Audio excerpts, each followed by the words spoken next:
আরে রবি, তোর কি আর কোনো খেয়ে দে কাজ নেই? সারাক্ষণ দেখি তুই পুকুরে বসে বসে মাছ ধরিস, কিন্তু কখনো তো তোর হাতে একটা মাছও ধরা পড়লো না দেখলাম।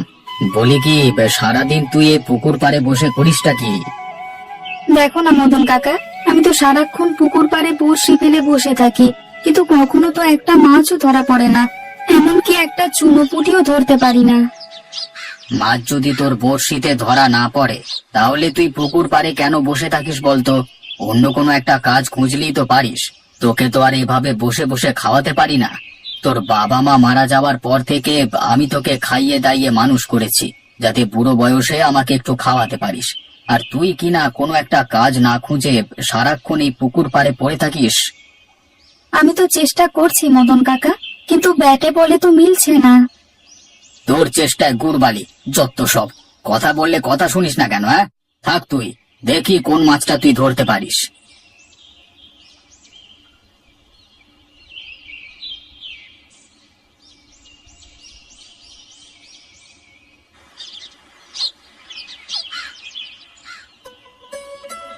এই নে রবি, নে এবার ভাতটুকু খেয়ে নে। এ কি কাকিমা, ভাত আর শাক? আজকে মাছ রান্না করনি বুঝি? না রে বাবা, আজ মাছ রান্না করতে পারিনি। তোর কাকার কাজ কাম কমে গেছে, বয়সের ভারে সে আর আগের মতো কাজ করতে পারে না, তাই মাছও কেনা হয় না। তুই এই শাক দিয়েই ভাত খেয়ে নে রে। কিন্তু কাকিমা, শাক দিয়ে তো আমি ভাত খেতে পারি না।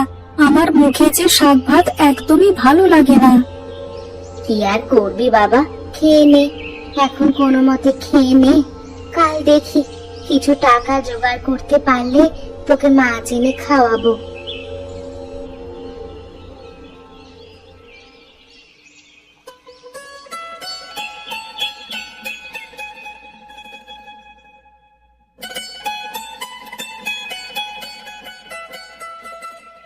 আরে এই মদন, এইদিকে একটু আয় তো। আগে হ্যাঁ খুড়ো, বলো কি বলবে? হ্যাঁ বলি কি, এই ব্যাগ ভর্তি বাজার করে কোথা থেকে ফিরলি? আরে না না, ব্যাগ ভর্তি বাজার করে ফিরছি না, আমি তো বাজারে যাচ্ছি বাজার করবার জন্য। একটা বাজার করে বুঝি তোর ওই ভাইয়ের ছেলেকে খাওয়াবি, তাই না? শোন, ওই ছেলেকে বেশি খাওয়াস না, ও একটা অকর্মার ঢেকি। ওকে তুই যতই খাওয়াস না কেন, বুড়ো বয়সে ওই ছেলে তোকে তো দেখবেই না, উল্টে তোর ঘর বাড়িও দখল করে নেবে। সে তো ঠিক বলতে পারবো না খুড়ো, কিন্তু হাজার হলেও তো ও আমার ভাইয়ের ছেলে। আমার ভাইটা মারা যাওয়ার পর থেকে আমি ওকে বড় করছি। এদিকে আমার কোনো সন্তানাদিও নেই, তাই ওকে নিজের মতো করে মানুষ করছি। ওরে শোন, পরের ছেলে কখনো নিজের ছেলে হয় না রে। দেখিস, ওই ছেলে একদিন তোর কপালে দুঃখ বয়ে আনবে। ছেলেটার আমি ছাড়া আর কেউ নেই খুড়ো। এখন আমি ওকে বাড়ি থেকে বের করে দিই কিভাবে বলো তো খুড়ো? কোথায় যাবে, কি খাবে? না না, এসব আমাকে দিয়ে হবে না।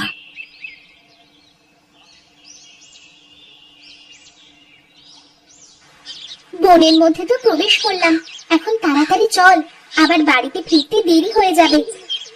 বেশি ভিতরে যাওয়া যাবে না, তাহলে আবার হারিয়ে যাব। তাহলে চল এক কোনায় গিয়ে লাকড়ি কুড়াই। তাই চল। এইদিকে দেখ, এখানে একটা শুকনো কাঠ গাছ দেখা যাচ্ছে। চল এই গাছ থেকে ডাল নিয়ে বাড়িতে চলে যাই।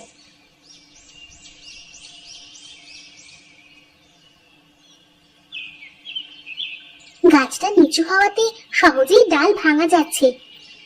এক জায়গায় সব ডাল জড়ো করতে হবে, তারপর আশেপাশে আরো পড়ে থাকা ডালপালা কুড়িয়ে দুজনে দুটো আটি বেঁধে ফেলবো।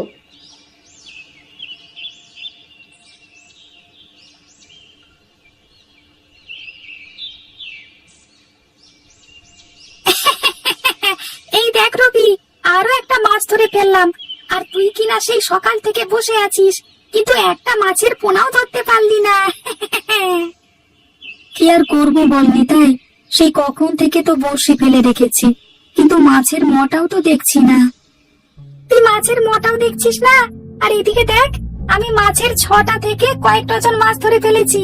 শোন বেটা রবি, তুই যেসব আটা দিয়ে বড়শি ফেলিস, ওসব কখনোই মাছে খায় না, বুঝলি?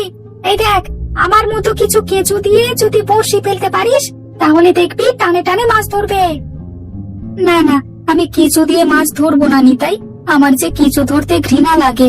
আমি আটা দিয়ে ধরবো, এতে মাছ ধরা পড়ুক আর না পড়ুক তাতে আমার কিচ্ছুটি আসে যায় না। হ্যাঁ, তুই তাহলে ওই আটা নিয়ে বসে থাক, মাছ তোর আটা ছুঁয়েও দেখবে না। আর আমি এদিকে কেঁচো দিয়ে দেখ একে একে আরো কতগুলো মাছ ধরে ফেলি।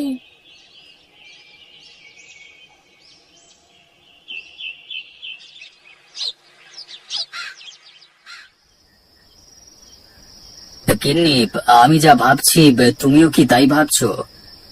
হ্যাঁ গো, তুমি যা ভাবছো আমিও তাই ভাবছি। এখন তাহলে রবিকে নিয়ে আমরা কি করব বলো তো? গ্রামের মানুষ তো আমাকে দেখলেই রবিকে নিয়ে অনেক বাজে কথা বলে। এগুলো কিন্তু আমার একদমই সহ্য হয় না, বুঝলে? কি আর করবো বলো, মানুষের কথায় তো আর নিজের ভাইপোকে ফেলে দিতে পারো না। লোকে যা বলার তা বলবে, তাতে আমাদের কি আসে যায় বলো? তুমি ওসব কথায় কান দিও না তো। কিন্তু গিন্নি, লোকে যা বলে তা তো একেবারে মন্দ বলে না। রবি তো কোনো কাজকর্ম করে না, আবার লেখাপড়াও বাবা মা মারা যাওয়ার পর করলো না। এখন এই বয়সে যদি কোনো কাজ কাম না করে সারাদিন ওই বড়শি নিয়ে পড়ে থাকে, তাহলে বুড়ো বয়সে কি করবে কে জানে। শোনো, ওর কপালে যা লেখা আছে তাই হবে। তুমি কিন্তু ওকে জোর করে কোনো কাজ করতে ভুলো না, এতে কিন্তু ওর মন খারাপ করবে। বাপ মা মরা ছেলে একটুতেই মন খারাপ হয়ে যায়। কিন্তু কত আর সহ্য করা যায় বলো তো? তুমি ওকে একটু বুঝিয়ে বলো, একটা কাজ কাম না করলে ভবিষ্যতে কি করে খাবে বলো তো? আচ্ছা আচ্ছা, সে আমি বুঝিয়ে বলবো নে, তা নিয়ে তুমি কোনো চিন্তা করো না। এখন অনেক রাত হয়েছে, ঘুমাও, বাকি কথা সকালে হবে।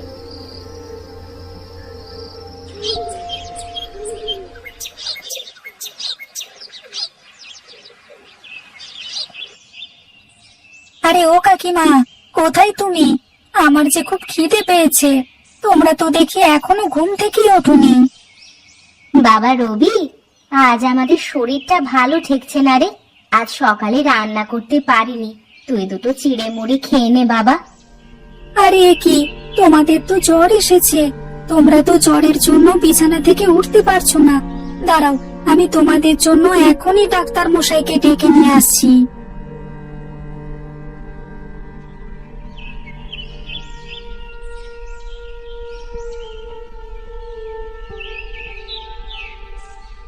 শোনো রবি, তোমার কাকা কাকির প্রচন্ড জ্বর এসেছে। এই জ্বর 7 দিনের আগে ভালো হবে না, বুঝলে? আমি তোমাকে কতগুলো ওষুধ লিখে দিয়ে যাচ্ছি, এগুলো এনে খাওয়াবে, তাহলে দেখবে তাড়াতাড়ি সুস্থ হয়ে যাবে। ঠিক আছে ডাক্তার মশাই।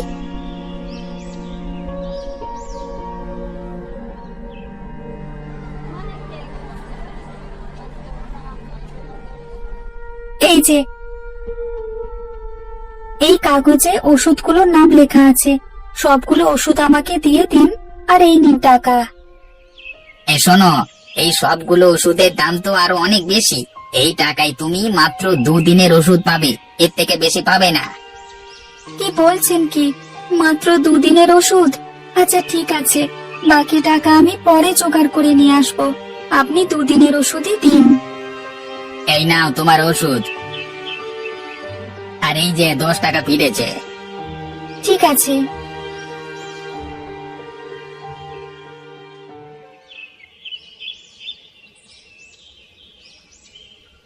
এই যে বাবা, আমার কাছ থেকে কিছু শাক কিনো, আমি শাক বিক্রি করে কিছু খাবার কিনবো বাবা।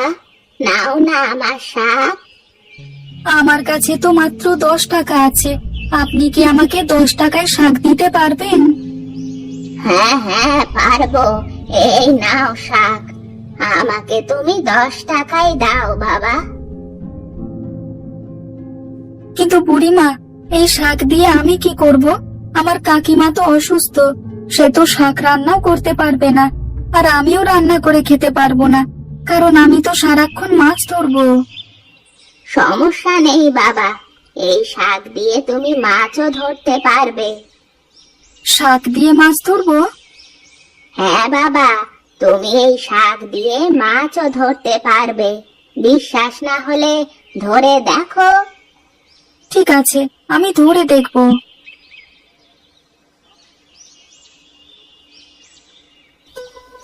দেখি তো, বুড়িমা তো বললো শাক দিয়ে নাকি মাছ ধরা যায়। এবার আমি চেষ্টা করে দেখি তো আসলে কি মাছ ধরা যায় কিনা।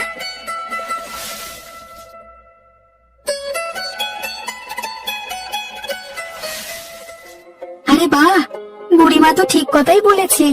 আমি তো শাক দিয়ে বিশাল বড় একটা মাছ ধরে ফেলেছি।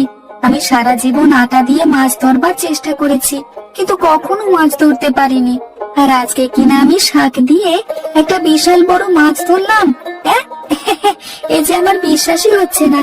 যাই, এখন আমি এই মাছটা বাজারে বিক্রি করে কাকা কাকিমার জন্য বাকি ওষুধগুলো কিনে নিয়ে আসি।